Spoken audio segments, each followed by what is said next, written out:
Buenas tardes a todos y todas. Mi nombre es Aldo Torres y en nombre del Centro de Investigaciones de Historia Social del Paraguay les doy la bienvenida a esta nueva fecha de nuestros diálogos con la historia social, este ciclo de charlas que hemos estado realizando. Hoy es la quinta fecha. Tenemos a un miembro de nuestro centro, un miembro directo de nuestro centro, el doctor Guillaume Candela, que nos va a estar presentando el tema actores subalternos, los protagonistas de la sociedad de la conquista en Paraguay. Se pregunta Guillaume. Tenemos también a una comentarista de lujo invitada hoy, la profesora Marilyn Renfeld. Voy a presentarla a ella, luego a Guillaume. La profesora Marilyn Renfeld ha hecho estudios de grado en la Facultad de Filosofía y Ciencias de la Educación de la Universidad Católica Nuestra Señora de la Asunción. Tiene un masterado en Antropología del Departamento de Antropología de la Kansas University, en Kansas, Estados Unidos. Una especialización en Antropología y Medio Ambiente de la Boston University de Boston, Massachusetts. Como docente, bueno, tiene una vasta trayectoria. Desde 1998 al presente, se ha estado desempeñando como profesora de cátedra de Sistemas Culturales y Antropología Social en la Facultad de Filosofía y Ciencias Humanas de la Universidad Católica Nuestra Señora de la Asunción, así como ha tenido a su cargo la coordinación de la maestría en Antropología Social desde agosto del 2006 hasta el 2019, siempre en la Facultad de Filosofía y Ciencias Humanas de la Universidad Católica Nuestra Señora de la Asunción. Nuestra comentarista, la profesora Renfeld, trabaja las áreas de investigación de la interculturalidad, los pueblos indígenas y territorio, así como la etnohistoria de los guaraní. En cuanto a nuestro compañero Guillaume Candela, bueno, él tiene un postdoctorado en la Biblioteca John Carter Brown de la Universidad de Brown, que lo ha hecho entre el 2019 y el 2020, en donde desarrolló el proyecto Digital Caribbean and Latin American Indigenous Languages de la John Carter Brown. Ha defendido su tesis doctoral en la Universidad Sorbonne Nouvelle, París 3. Su tesis estudia la conquista espiritual del Paraguay, examinando las interacciones entre los religiosos y los amerindios. Su experiencia profesional incluye también un puesto de asesor del Ministerio de Cultura del Paraguay y un puesto de profesor asistente en español en la Universidad François Rabelais, Tours, Francia. En 2018 ha publicado un libro en el Paraguay titulado Entre la pluma y la cruz, el clérigo Martín González y la desconocida historia de su defensa de los indios del Paraguay. Documentos inéditos 1543-1575. Desde el 2012 ha producido varios artículos y capítulos sobre el estudio de los pueblos indígenas y los religiosos en la Cuenca del Plata en el siglo XVI. Un especialista realmente, Guillaume, en el siglo XVI paraguayo. Un lujo para el centro. Y también agradecemos desde ya a la profesora Marilyn Renfeld, que va a estar como comentarista. Les dejo con el doctor Guillaume Candela y este tema titulado Actores Subalternos, los protagonistas de la sociedad de la conquista en Paraguay. Te seguimos atentamente, Guillaume. Muchas gracias. Bueno, muchas gracias, Aldo. Muchas gracias, Marilyn. Buenas tardes a todas, a todos. Es un gran placer para mí poder estar presentando hoy un episodio del ciclo de los diálogos de historia social organizado por nuestro centro CISP sobre mi periodo de predilección, el Paraguay del siglo XVI. Bueno, siguiendo las problemáticas que queremos desarrollar en este centro, intentaré contestar a la pregunta siguiente. ¿Los actores subalternos son o no los protagonistas de la sociedad de conquista? Antes de entrar propiamente dicho en el estudio, quisiera volver sobre la importancia para nosotros de desarrollar investigaciones y difundir trabajos sobre los actores invisibles, o aquí llamados los actores subalternos. En efecto, los invisibles, las mujeres, los esclavos africanos, los pueblos indígenas, los obreros, las clases sociales denominadas marginales, fueron históricamente ocultados por los historiadores tradicionales. Coincidimos en el grupo que la enorme documentación sobre estos actores en la historia del Paraguay, conservada en el Archivo Nacional, no fue debidamente explorada y estudiada. Por ello, sentimos un gran vacío historiográfico que queremos con el CISP poco a poco rellenar.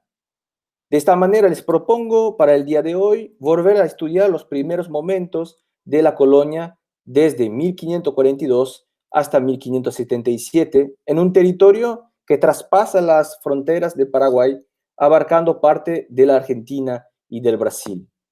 Nuestro diálogo de hoy propone en presentar estudios de casos para subrayar nuestro objetivo de integrar a los actores subalternos dentro de nuestra reflexión histórica para una mejor comprensión y análisis de las sociedades que queremos estudiar. 3 documentos nos van a acompañar esta noche. Los 3 están en el Archivo Nacional. En una primera parte estaremos analizando un documento de 1542 que trate de las mujeres enamoradas en la sociedad de conquista. En un segundo punto estaremos comentando un documento de 1543 que abarque trozos de vidas cotidianas de los primeros esclavos africanos en la ciudad de Asunción. En fin, en la última parte comentaremos un documento redactado en 1577 en las fronteras de la provincia sobre una causa criminal que representa a las mentalidades de los colonizadores y primeros mestizos de la época en cuanto a sus aliados más preciosos, los pueblos indígenas. Muy poco sabemos sobre las mujeres en la historia tradicional, porque tanto en las fuentes como en la historiografía no se contemplan las mujeres como actores independientes y como protagonistas de grandes acontecimientos históricos. En efecto, para el siglo XVI, en gran medida, las mujeres que aparecen en la historiografía especializada sobre la historia colonial del Paraguay son mujeres españolas de la élite. Para referir a trabajos, les mando aquí a los trabajos de la profesora Marimonte López Moreira y la doctora Mar Langa Pizarro. El estudio de las fuentes judiciales nos permite entrar realmente en otro mundo, en donde pueden aparecer de tanto en tanto algunas joyas, como el documento que vamos a estudiar ahora, o sea, una causa criminal de 1542, que pretende condenar a un gran protagonista de la colonia, Francisco López, el segundo de Álvar Núñez Cabeza de Vaca. A través del análisis de los testimonios en este documento, llegamos a recrear en parte el mundo de la prostitución entre 1541 y 1542 en 2 lugares clave para la provincia: la isla de Santa Catarina, actual Florianópolis, y la ciudad de Asunción. A lo largo del proceso, el objetivo planteado por el acusador Juan Pavón de Badajoz es probar la culpabilidad del conquistador Francisco López de pecados públicos, de amancebamiento y de confiscación de mujeres enamoradas para la sociedad. Bueno, volvemos un poco sobre el término mujer enamorada, ¿no?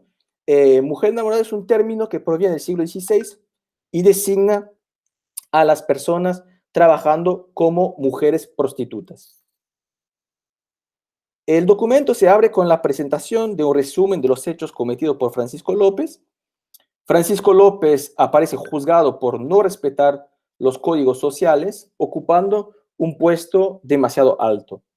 En varias ocasiones, en los 2 espacios, López ocupa el puesto de gobernador en las ausencias de Cabeza de Vaca.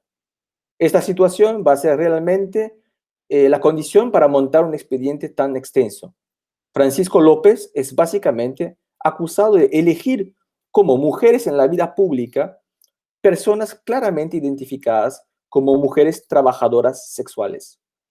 A lo largo del documento, los testimonios van describiendo las relaciones mantenidas entre las mujeres enamoradas y Francisco López. También en esta causa criminal se interroga sobre los efectos del comportamiento de López en la sociedad, demostrando la existencia de un esquema de reproducción de las prácticas reprensibles por su cuñado López Ramos y por su criado Julián López, que habitan la misma casa. El interés mayor de este documento desde la perspectiva social reside en la presencia de un alto número de mujeres identificadas como perteneciendo a un mismo grupo social. 6 mujeres aparecen directamente citados en el documento en 2 espacios distintos. Lo vimos, la isla de Santa Catarina y la ciudad de Asunción entre 1541 y 1542. Ellas se llaman Beatriz Fernández, La Torres, Marí López, Francisca de Gamboa, Ana de Rivera y Juana de Salazar.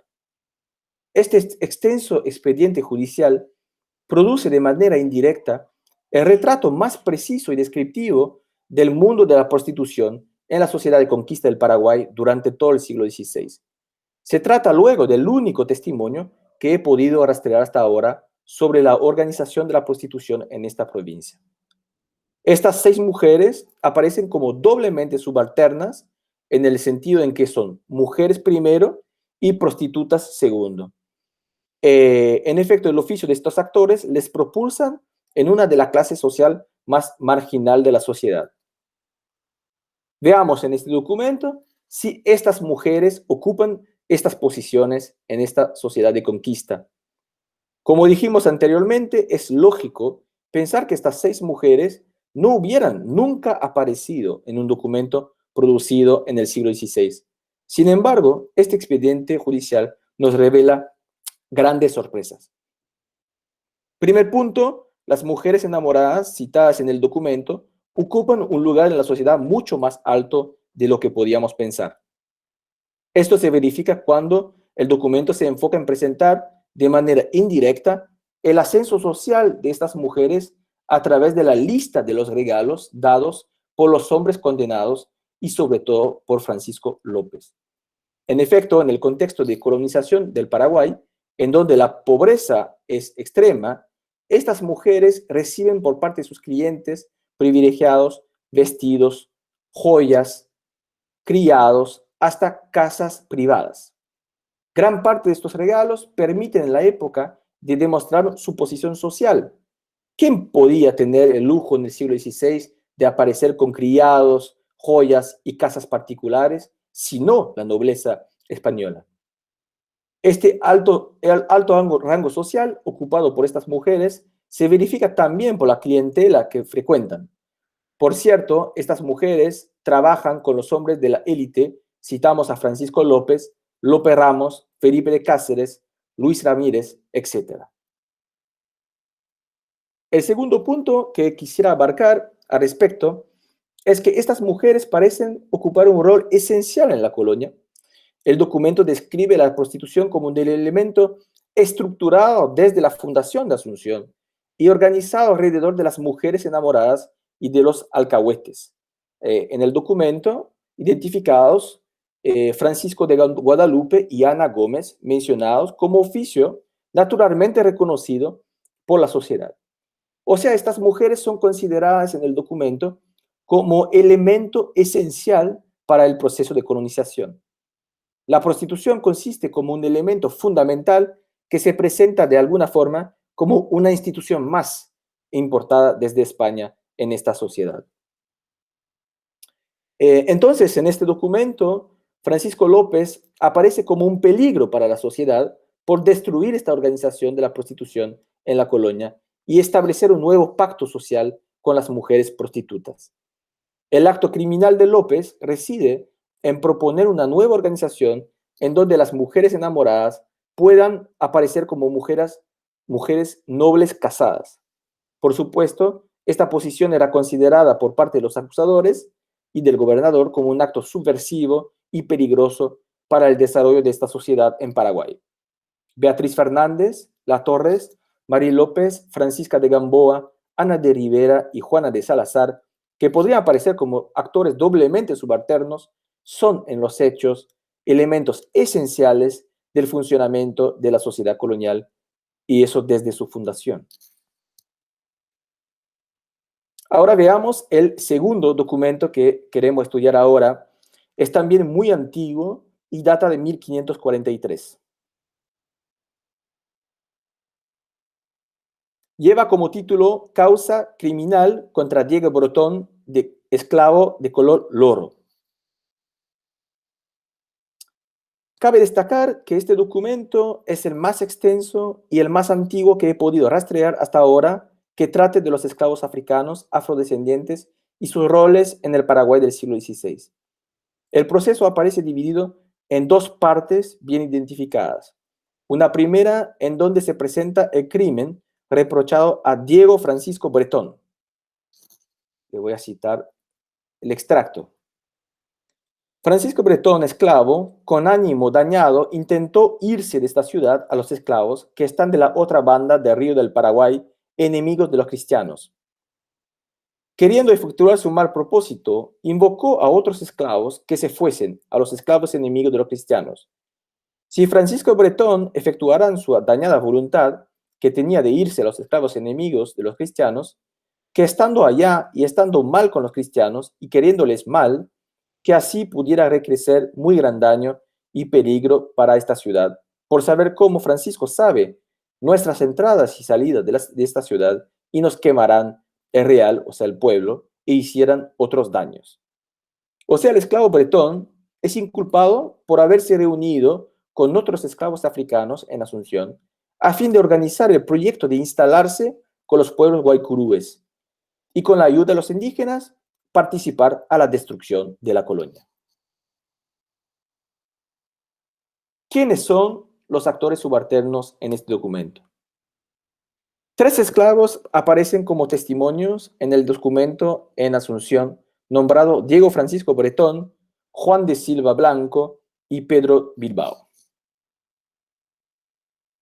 Diego Bretón declara haber venido de España y ser hijo de un español llamado Diego Bretón de Simancas y de Francisca, esclava lora del doctor Peñafiel, vecino de Valladolid.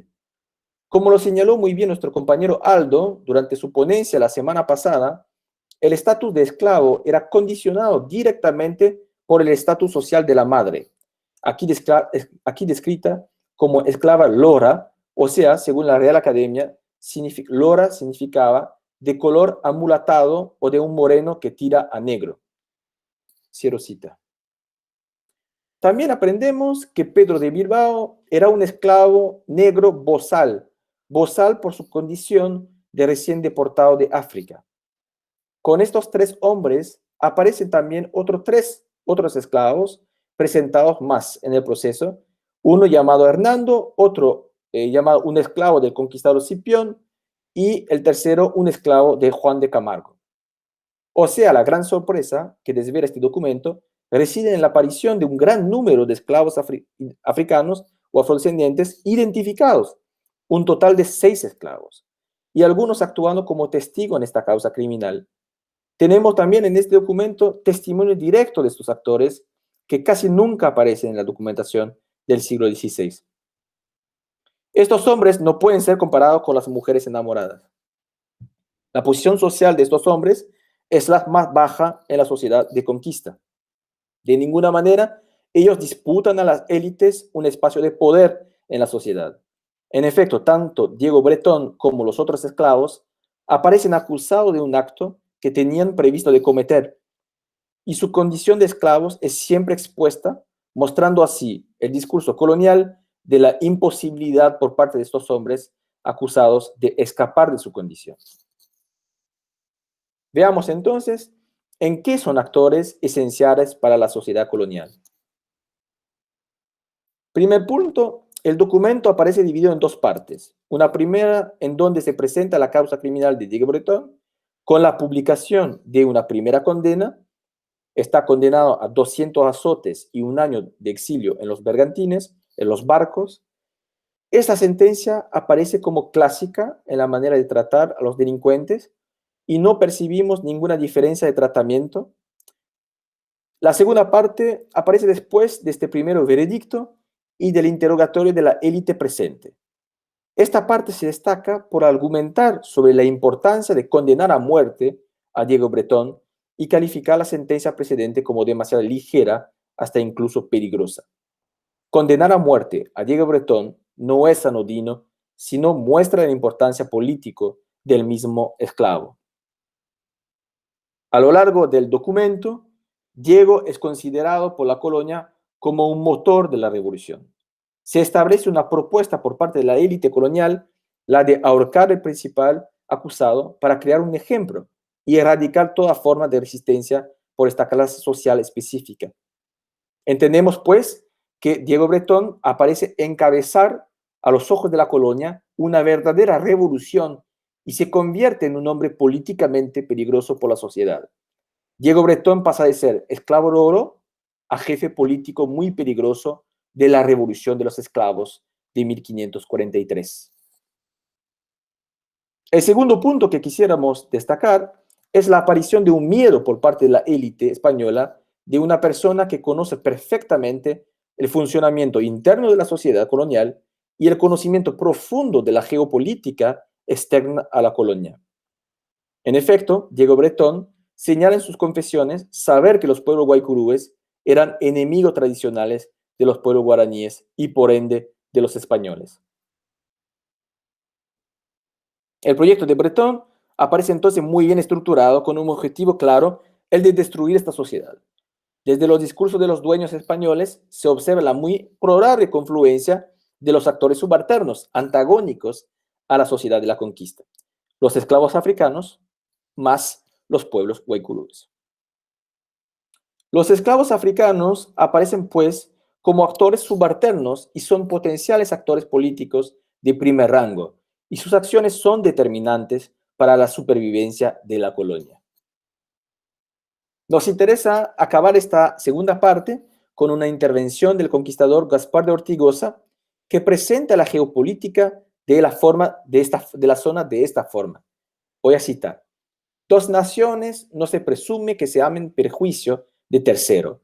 A ver la gracia como se ha visto siempre en España entre Castilla y Francia, que siendo como han sido tan contrarios estos dos reinos, o siendo tan inmensa amistad entre Castilla y Portugal, no por eso el rey de Francia ha quebrado la amistad que tiene con el dicho reino de Portugal, lo cual hace bien al propósito de las guerras que traen estos indios y los carios con los esclavos. Y si la dicha esclavería son amigos de los cristianos por el interés y que si les sigue lo mismo, no se puede decir, y con mucha verdad, que si los indios carios son nuestros amigos, como ellos dicen, es porque más no puede que la voluntad de ellos pudiesen matar los cristianos y lo a decir o hecho como algunas veces lo han intentado. Esta cita nos permite perfectamente percibir dos cosas muy importantes. Primero, en 1543, los españoles viven con el miedo de ser aniquilados por conflictos internos y externos a la colonia. Segundo, que el análisis del entramado geopolítico de los conflictos tradicionales entre los pueblos indígenas que habitan la zona de Asunción es tan importante y decisivo para sobrevivir como las relaciones entre los reinos de Francia, de Castilla y de Portugal.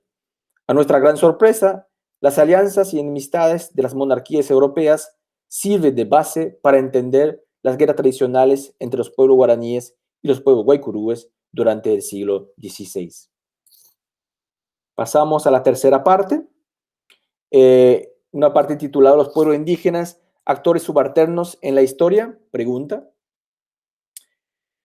Los pueblos indígenas en la historia de la colonización del Paraguay aparecen de manera general como los asistentes de los españoles. A grandes rasgos se siguen difundiendo hoy en día ideas sobre el mestizaje, en donde los españoles recibieron a las mujeres guaraníes entregadas por los caciques que veían en los recién llegados poderosos aliados. De ahí las mujeres guaraníes dieron a luz a los paraguayos como fruto de estas uniones, dándoles igualmente la lengua guaraní como bagaje cultural. Esta versión positivista y nacionalista carece en gran parte de un apoyo sistemático en la documentación existente en el Archivo Nacional. Por eso decidí hoy mostrarles un ejemplo que trata de las mujeres guaraníes y de sus relaciones con los españoles en estos primeros tiempos de la colonia. El documento intitulado, que vamos a ver ahora, intitulado Causa criminal contra Ortuño de Arbildo por vida ilícita con una india, es un proceso judicial en contra de un conquistador español llamado Ortuño de Arbildo, fechado el 10 de abril de 1577 en Ciudad Real, en el Guairá, frontera de la provincia del Paraguay con los portugueses del Brasil. Este documento es el juicio del segundo de la provincia de Guairá. del encomendero más importante de la zona. Se le reprocha de haber violado a una mujer indígena. Veamos ahora a uno de los testimonios presente en el documento, la de una mujer guaraní llamada Leonor, que presenta el nudo de la causa criminal. Le voy a citar a la palabra de Leonor. Cito: Ortuño de Arbildo llamó desde su red, o sea, su hamaca, llamó desde su red a María India, y ella no fue, antes de vergüenza se tapó con la red. Y fue Ortuño de Arbildo y la tomó por el brazo y la trajo a su red y se echó con ella y estuvieron así hasta que esta testiga se durmió. Cierro cita.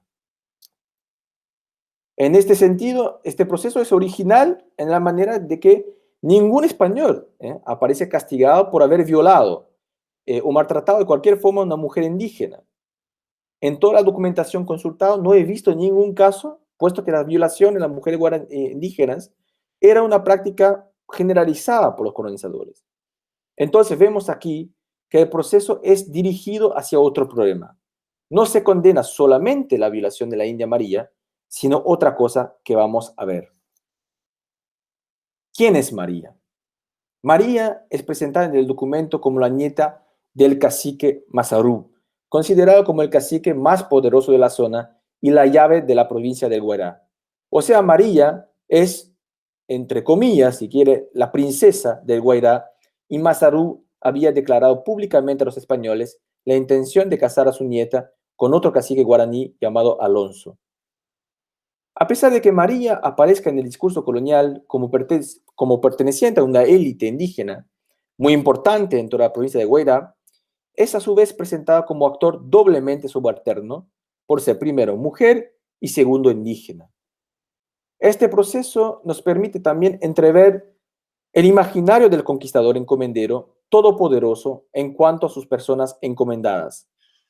Aquí Ortuño no parece entender los desafíos y la realidad del terreno, poniendo en peligro a toda la colonia del Guairá con la violación de la princesa María. Entonces nos preguntamos, ¿quiénes aparecen aquí como los actores subalternos? Efectivamente, la organización de los pueblos guaraníes del Guairá parece suplantar a las reglas y las prácticas coloniales. El miedo de la destrucción de la colonia del Guairá por parte de la sociedad española revela la posición de poder de María, de su abuelo Mazarú, así como de toda su familia, considerado como la llave estratégica del control de la región. A modo de conclusiones, es tiempo de hacer un balance de estos tres documentos presentados durante esta charla. Claramente, la princesa María, el esclavo Diego Bretón, la mujer enamorada Beatriz Fernández, todas estas personas conforman sin ningún lugar a dudas un gran protagonismo en la historia de la colonización del Paraguay. María hubiera lógicamente reivindicado la destrucción de la pequeña colonia española del Guairá por haber sido víctima de la atrocidad, pero no lo hizo. El esclavo Diego Bretón, en el caso de que hubiera sobrevivido en su proceso, hubiera podido alcanzar a los pueblos guaycurúes y encabezar una revuelta y participar a la destrucción de sus antiguos dueños. Y en fin, vimos cómo las mujeres trabajadoras sexuales aparecen involucradas con las más altas autoridades de la sociedad colonial y son presentadas como actores claves para el desarrollo de esta sociedad de conquista en Paraguay. Para responder a la problemática del diálogo de hoy, podemos avanzar sin demasiadas dificultades que los actores llamados subalternos son protagonistas en la sociedad de conquista en Paraguay durante el siglo XVI. El diálogo anima a revisitar a los documentos conservados en el Archivo Nacional para descubrir a los actores del proceso histórico del Paraguay, basándonos en una empresa de descolonización de la de la documentación. Aguyévete, muchas gracias.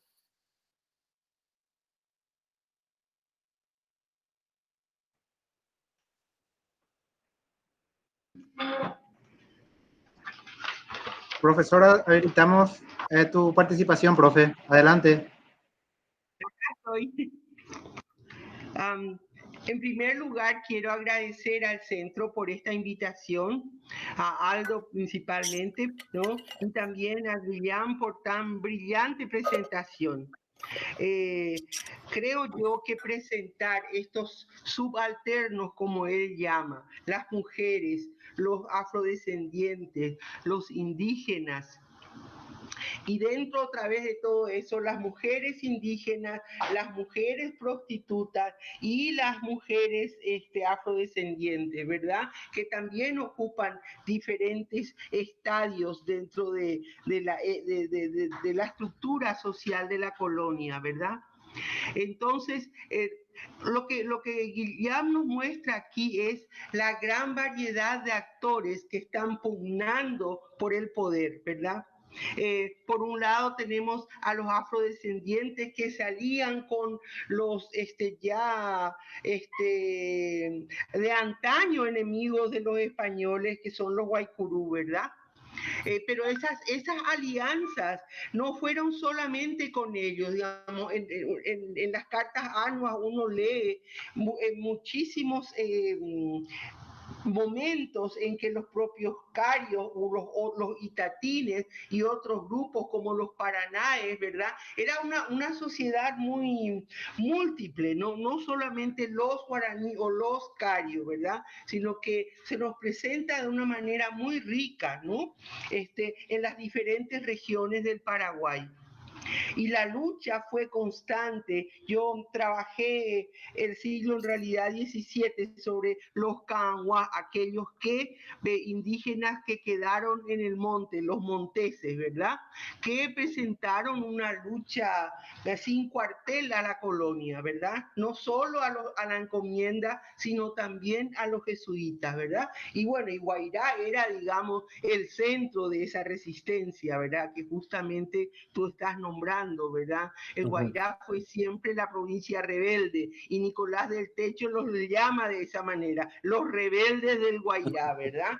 Y bueno, y hace toda una descripción de ellos como comedores de seres humanos, hechiceros, etcétera, ¿no? Es muy interesante leer también el punto de vista de los jesuitas allí, ¿no? Pero me parece estupendo que traigas estas historias de vida cotidiana que reflejan algo diferente a la historia oficial de héroes y heroínas, ¿verdad? Que nos muestra otra colonia, como tú dices, decolonizando los documentos o quizás mirando con otra mirada, ¿verdad? Analizando otros aspectos. Y me parece muy interesante que el centro de ustedes esté trabajando en esa área, ¿verdad? Porque me parece muy, muy importante y creo que muy necesario.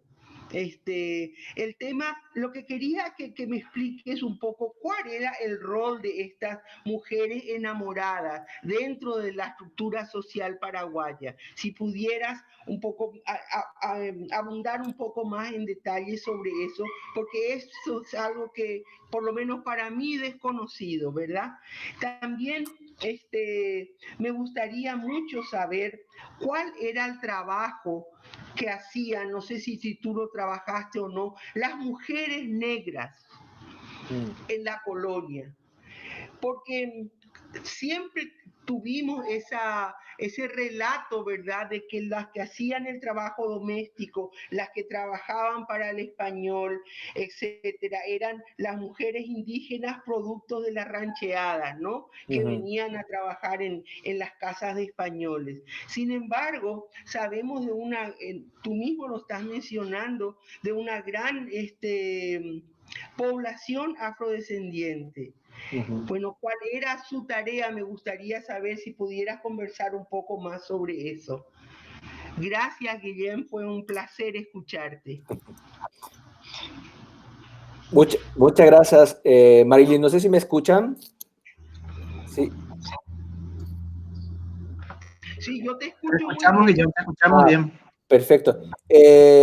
Bueno, sí, pero primero para responder a la primera pregunta, la verdad que este documento es un documento muy, muy temprano, ¿no? De 1542, que habla de las mujeres que llaman mujeres enamoradas, ¿no? Para las mujeres prostitutas. Y yo entiendo no sé si, ¿lo puedo dejar o puedo bajar mi Mi PowerPoint no sé muy bien. ¿Molesta? Sí, decía que no, que las mujeres prostitutas tenían un rol muy importante, ¿no? Ahí se ve en ese proceso judicial que sobre todo para la élite, ¿no? La élite de esa nobleza española que tenía un gran interés en tener mujeres y todo ese sistema que viene con la prostitución de casas, de mujeres prostitutas, de alcahuetes, o sea que entendemos que desde la fundación de Asunción viene desde las expediciones, las primeras expediciones, vienen estas mujeres que no aparecen por supuesto, no aparecen en ninguna lista oficial. Entonces, es increíble tener me parece que hay más de 80 o 90 páginas de documentación sobre estos 2 años nomás. También es el único testimonio que tengo sobre estas mujeres o este trabajo, ¿no? En la conquista. Así que entendemos que sí que es un oficio muy importante y estas mujeres llegan a tener un poder muy alto, también un poder adquisitivo también, un rol social muy alto también, ¿no? Teniendo casas, criados, y muchos de los europeos, españoles y otros, incluso comerciantes, mercaderes que vienen en las expediciones, no tienen ese nivel, no tiene ese lujo que aparece tener estas mujeres, ¿no?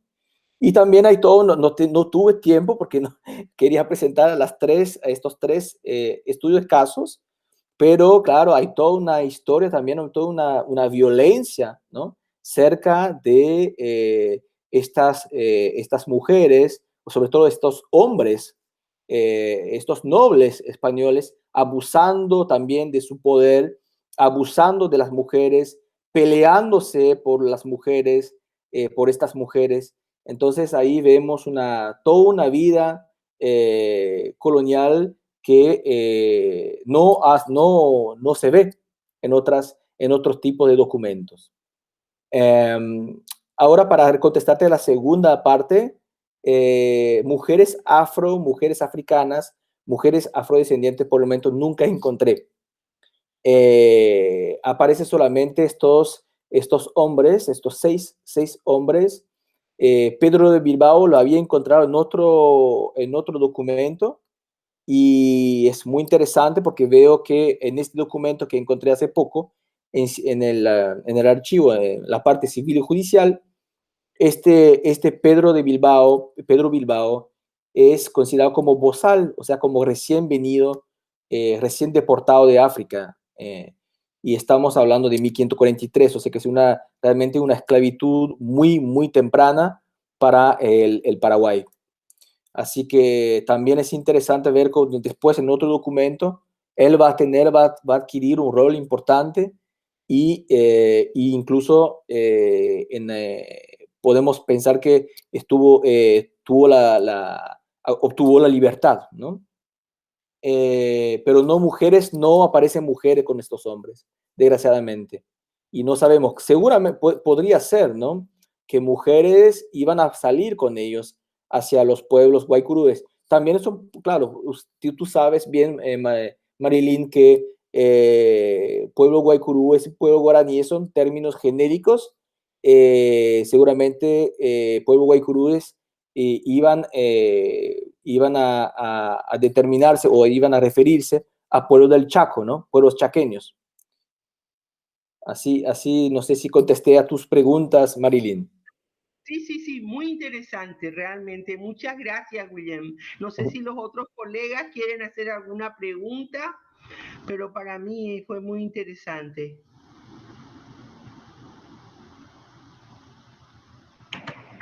Guillaume, tenemos una pregunta aquí en el Facebook. Por favor. Te la voy a leer. Es de Natalia Silva Prada. quien dice que es muy interesante el comentario de los documentos tempranos, ¿verdad? Siglo XVI, y pregunta a ella, ¿por qué hablas de revolución cuando te refieres al intento de los esclavos? ¿No se trataba de huir a especies, a tipos de quilombos o palenques? Claro, Analizar un poco el término, ¿verdad? Dice. sí. No, ahí tomo la osadía de llamar revolución, porque es lo que presentan los españoles. Los españoles no hablan todo el testimonio, tampoco tuve mucho tiempo de describir los testimonios sobre el caso, pero lo que se está contando desde la documentación colonial es que tienen miedo, los españoles tienen miedo que estos esclavos iban a aliarse con los pueblos chaqueños para volver después con ellos y destruir la colonia. O sea que yo llamo esto revolución, no sé si el término es adecuado, pero lo tomo como en el sentido de que iban a cambiar la sociedad. No iban seguramente, se iban a hacer una revuelta, en todo caso, una revuelta con los pueblos chaqueños, iban a cambiar las cosas, ¿no? Pero ellos no pudieron alcanzar, sino que fueron arrestados antes de irse. Claro, claro. Y también comenta Natalia Silva acerca de la no condena a la violación de la princesa, la hija del cacique.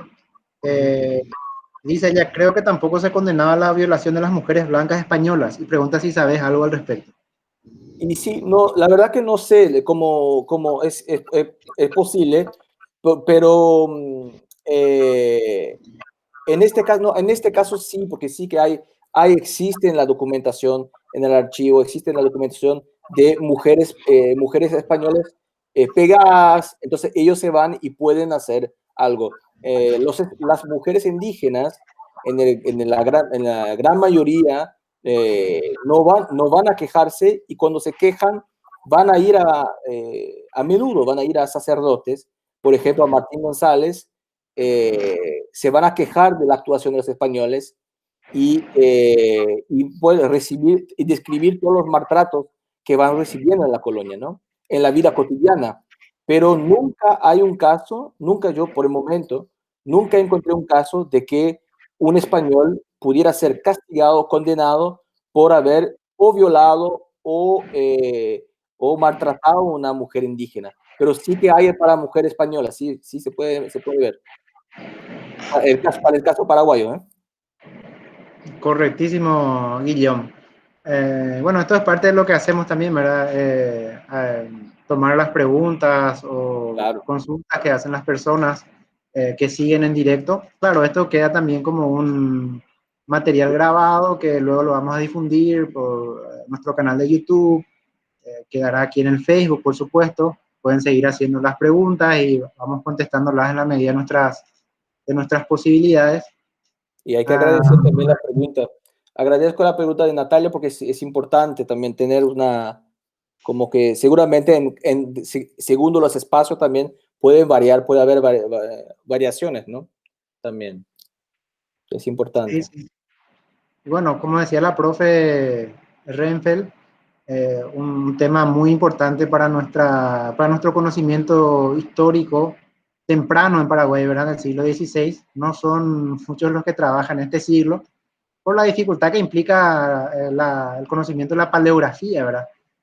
Para ver estos documentos del siglo XVI, es todo un trabajo que Guillaume lo realiza con mucho profesionalismo y nos ayuda a comprender mejor esta primera etapa de este verdadero choque que hubo entre culturas, ¿verdad? Se insertan los conquistadores españoles en un mundo que ya existía, ¿verdad? De los carios, que tenía, como decía la profe Rempel, ya sus relaciones de antagonismo con los guaycurúes, nombre despectivo ciertamente, pero bueno, lo utilizamos porque así se los conoce la historiografía, ¿verdad? Sí, la documentación. Claro, sí, sí, sí. Claro, claro. Entonces, es muy interesante, Guillón. Yo creo que es algo que tenemos que seguir trabajando y difundiendo el siglo XVI, porque es realmente la etapa primera de este contacto entre culturas y que fue un choque realmente, ¿verdad? No esta visión edulcorada que tenemos en los manuales y demás, ¿verdad? No Sí, sé si querés hacer un comentario al respecto también. sí, es cierto.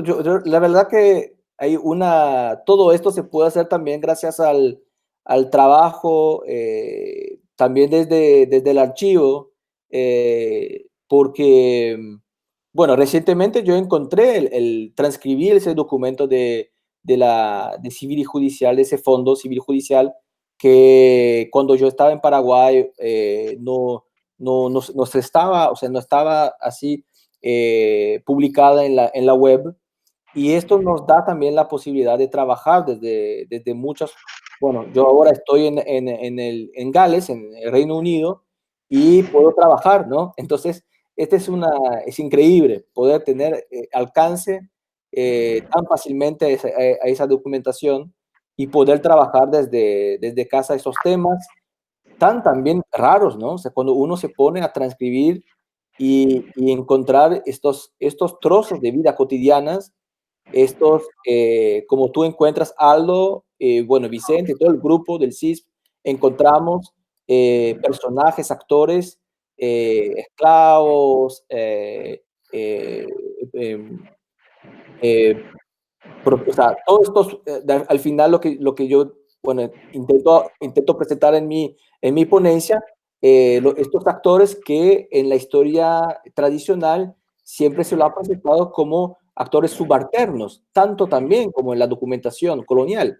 O sea, también es un desafío poder trabajar esa documentación y ver que sí tenían un rol preponderante en el proceso de creación de toda esta sociedad, ¿no? La sociedad no nace de un abrazo amoroso y en muchas sociedades, no solamente la sociedad paraguaya, sino toda la gran mayoría de las sociedades humanas, también nace de estas luchas, estas dificultades, y conociendo más sobre esas vidas cotidianas nos dan un panorama más completo, también nos ayuda a entender nuestras sociedades contemporáneas. Yo pienso también que es importante para entender mejor, ¿no? Nuestras sociedades. Sí, John, correctísimo. Y aquí hay otra pregunta de Víctor Wagner, compañero nuestro también del centro, que pregunta si tuvo alguna consecuencia para el acusado de la violación contra la indígena de Guairá, una consecuencia política como confrontación de los indígenas contra los colonizadores, dice. Está en portugués, pero traté de traducir un poco. Está muy bien. Muito obrigado, Víctor. Sí, hay una cosa, es muy importante esto. No tuve, desgraciadamente, con el tiempo quería presentar esto, pero no tuve tiempo de desarrollar todos o digamos, lo largo que podía, lo grande, ¿no? Que podía hacer esos documentos, pero sí aparece el veredicto de este hombre. O sea, este hombre está condenado, al final de cuentas, por todo lo que hizo, está condenado a pagar solamente los escribanos, o sea, el hecho de pagar el papel, el trabajo de los escribanos y el trabajo del intérprete y parte de su inventario. Y así se salva, no más. Porque por la gran, desde la parte desde la colonia, desde la persona mayor, o sea, el capitán mayor, digamos, de la provincia de Guairá, decide irse a buscar o mandarse a buscar a un español dentro de su casa hacia Ortuño Arbildo, a la mujer, a la llamada princesa Amarilla, para volver a dar a Amarilla a su nieto, a su abuelo, perdón, para poder salvar la colonia del Guairá, ¿no? O sea que hay toda una estrategia también de muy rápidamente, por la mañana, después de haber pasado la noche encerrada en la casa de este hombre, Ortuño de Arbildo, la colonia decide irse a la casa, sacar a María y volver a dar a María a su abuelo, para evitar la guerra, evitar la destrucción de la colonia de Guairá. Eso lo pensaban ellos, ¿no? Pero vemos que sí, el veredicto es ridículo, digamos, en comparación al miedo que tienen esa colonia del Guairá, ¿no? Entonces lo castigan así, lo castigan con pues unos cuantos pesos para pagar el precio de los escribanos, de los trabajos de los escribanos y del intérprete. Claro, claro. Y bueno, también ahora escuchándote en tu presentación y lo que estás comentando, bueno, vemos que esta discriminación realmente social, que se traducía en acciones jurídicas, en cuanto a las sentencias, las penas, etcétera, bueno, se mantiene durante toda la colonia y después también ya en la era independiente, cuando, por ejemplo, en la época de Carlos Antonio López, inclusive, los pardos, o sea, los esclavos, eran pasivos azotes, y no así los blancos, ¿verdad? O mestizos, ¿verdad? O sea, esto se mantiene por siglos. Bueno, luego va seguramente mutando en otras formas de discriminación también, que se traducen en las instituciones, ¿verdad? Esto es muy notable, ya desde los primeros años que vos estudias, como Sí. por un mismo crimen hay penas diferentes dependiendo de a qué rango de la sociedad pertenecía, ¿verdad? Claro. Sí, no, esto es muy importante también ver esto, como dices, al final cómo evolucionan cosas y otras no, ¿no? Como que hay clases sociales que quedan, que tanto la colonia como los estados independientes, ya independientes, quieren mantener una clase social así muy subalterna, ¿no? Muy marginal, ¿no? Entonces ahí hay y esto es no está variando. Otra cosa que no tuve tiempo de presentar, pero que tiene también una importancia, en el documento de 1543 con los esclavos africanos,